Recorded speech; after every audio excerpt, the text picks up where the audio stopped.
Good Morning Business, le grand entretien. Le grand entretien ce matin, c'est avec Philippe Baptiste, PDG du CNES. Bonjour, merci d'être avec nous. Vous rentrez tout juste de Kourou, en Guyane, où vous étiez avec Emmanuel Macron. Mais avant de parler de ce voyage précisément et des annonces qu'on a développées ces derniers jours sur ces startups françaises qui vont être aidées pour se développer. Hier, vous avez poussé un coup de gueule, je ne sais pas si c'est un coup de sang. Vous avez dit il faut se bouger rapidement sur l'Europe spatiale où on va tous crever. C'est ça que vous avez dit hier, lors quand même d'un séminaire perspective spatiale organisé par le GIFAS et Euroconsult devant tout un parterre de spécialistes du spatial. C'est ça que vous voulez, bouger tout le monde. C'est fondamental, c'est-à-dire que le spatial aujourd'hui évolue très très vite, avec de nouveaux acteurs qui sont arrivés, au cours des dernières décennies ou un petit peu plus, le plus célèbre d'entre eux étant Monsieur Musk, évidemment, mais c'est pas le seul. Il y a énormément de nouveaux acteurs qui sont arrivés sur le marché du spatial. Ils arrivent avec des capitaux privés, une capacité à prendre des risques qui est probablement beaucoup plus élevée que ne le faisaient précédemment les acteurs traditionnels, dont les agences, évidemment, bien entendu, en tout premier. Ils arrivent aussi avec des idées qui viennent du monde du digital. Ils viennent aussi de secteurs industriels de production de masse, de l'automobile, etc. Et donc tout ça mis ensemble fait qu'ils ont réussi sur un certain nombre de sujets à réduire considérablement les coûts, à augmenter les cadences de production, à être beaucoup plus efficaces. Et donc ça nous pose plein de questions. On n'est pas du tout en retard en Europe sur tous les sujets du spatial et sur tous les secteurs du spatial. L'innovation est là, les cerveaux sont là. On a des compétences qui sont absolument incroyables, on a des atouts, on a des marchés, il y a des secteurs où on est leader, mais enfin on voit bien qu'il y a aussi des secteurs où on est extraordinairement challengé. Alors le secteur des lanceurs, c'est évident parce qu'on connaît une crise des lanceurs, mais là on voit bien en gros ce qu'on veut faire et notre stratégie pour accélérer et puis pour sortir de cette situation-là, on en reparlera sans doute.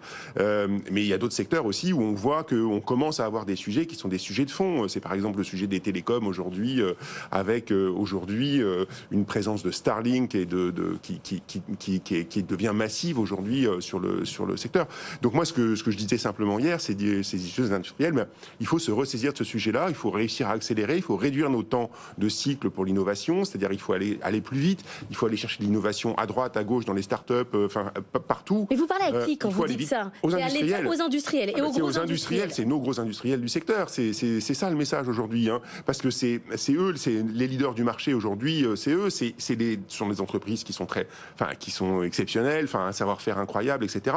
Mais je crois vraiment que maintenant il faut aller plus vite, c'est bien le message qu'on veut faire passer, mais ça pose aussi des questions simplement aussi aux acteurs qui sont les agences, à commencer par nous, le CNES, mais aussi l'Agence spatiale européenne. C'est comment on fait pour les aider à aller plus vite, comment on se positionne.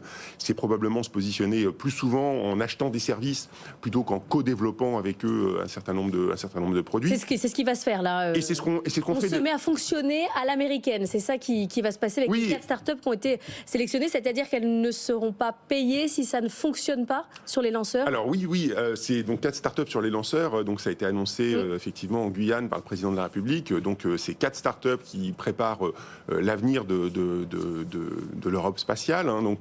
Et c'est un financement. Effectivement, on achète une démonstration de service.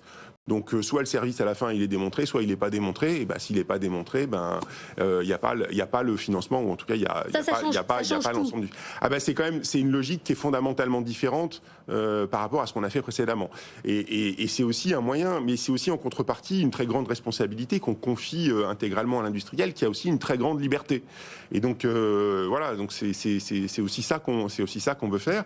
Et puis ça lui donne aussi la capacité à travers ces contrats d'aller lever de l'argent à droite, à gauche, etc. et de construire son projet. Et donc moi je crois beaucoup à cette manière de faire. Alors ça s'y prête pas dans tous les secteurs du spatial, parce que le spatial c'est extraordinairement divers. Il y a des sujets qui sont des sujets de science où il n'y a pas forcément de marché en face, etc. Donc cette façon de faire est bien adaptée quand vous avez un vrai marché en face, quand vous avez plein d'entreprises qui ont des idées. Et nous, quelque part, ce qu'on dit, c'est démontrez-nous, montrez-nous ce que vous savez faire, et puis que le meilleur gagne en répondant à nos besoins. Voilà. Alors la priorité aussi du moment, parce que là on parle de l'avenir du spatial, de la suite, on parle des lanceurs par exemple. Notre priorité du moment, il ne faut pas l'oublier, c'est Ariane 6. C'est Ariane 6 qui est le lanceur lourd européen, c'est fondamental.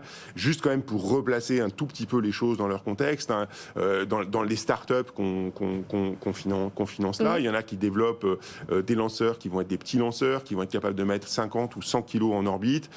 Ariane 6 en orbite basse, Ariane 6, l'objectif c'est 25 tonnes. Oui. On n'est pas sur la même échelle. 500. Donc, je veux dire, on n'est pas sur la même échelle. Et ça ne veut pas du tout dire que l'un est meilleur que l'autre. C'est juste qu'on n'adresse pas les mêmes marchés. Et puis peut-être qu'il y en a d'autres qui vont grossir. Donc, on prépare la génération d'après.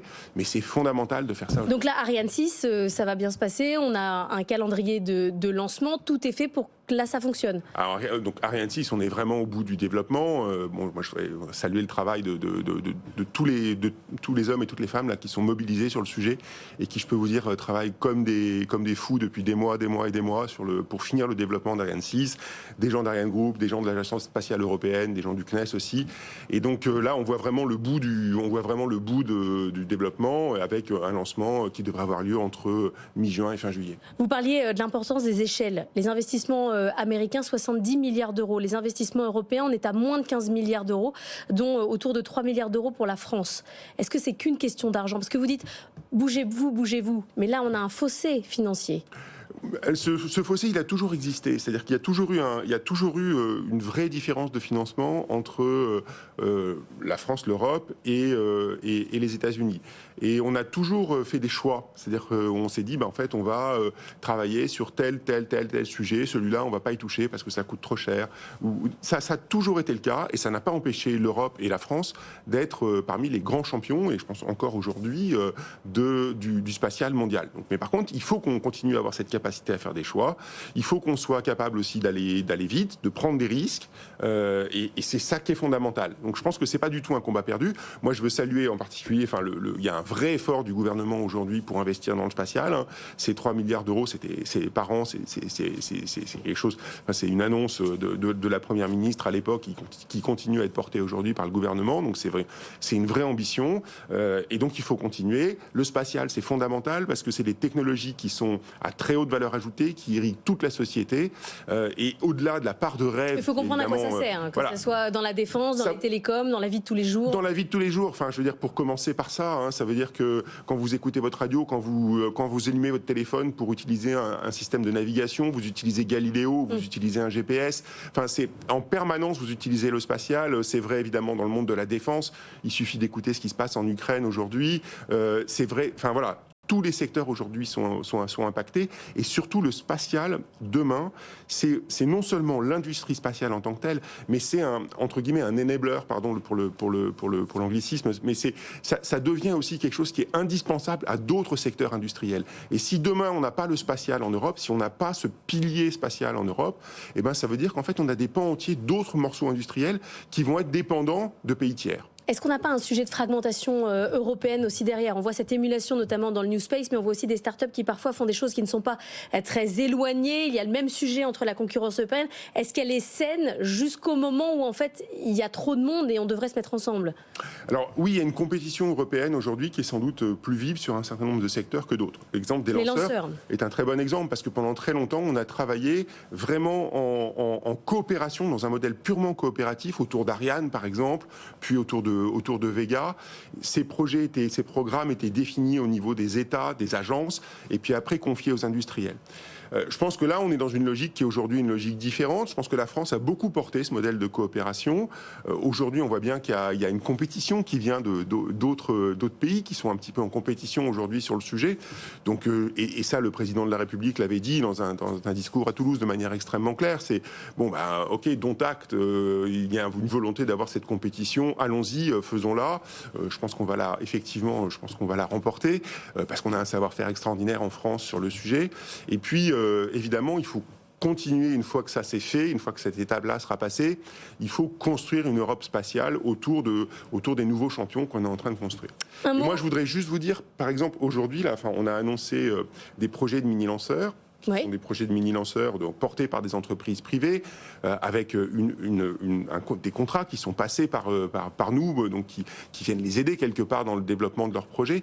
Mais c'est pas des lanceurs, simplement des lanceurs nationaux. En fait, si on regarde la supply chain de ces lanceurs, c'est toute l'Europe qui travaille derrière. Donc c'est aussi une autre façon derrière de construire l'Europe du spatial, mais en laissant une très grande liberté aux industriels et en sortant des modèles de retour géographique, etc., de trucs extrêmement compliqués qui, quelque part, étaient des modèles un peu datés où on donnait une work share en fait à chacun des pays, quoi. Oui, quand il y avait eu un investissement financier, il fallait retrouver derrière dans la chaîne de production. Merci beaucoup Philippe Baptiste d'être venu nous voir ce matin, PDG du CNES. Si vous voulez retrouver notamment une partie des interviews des entreprises qui ont gagné l'appel d'offres Latitude, Hyperspace, Sirius, MySpace, vous trouvez ça sur l'application BFM Business. On en a reçu un bon nombre ces dernières semaines.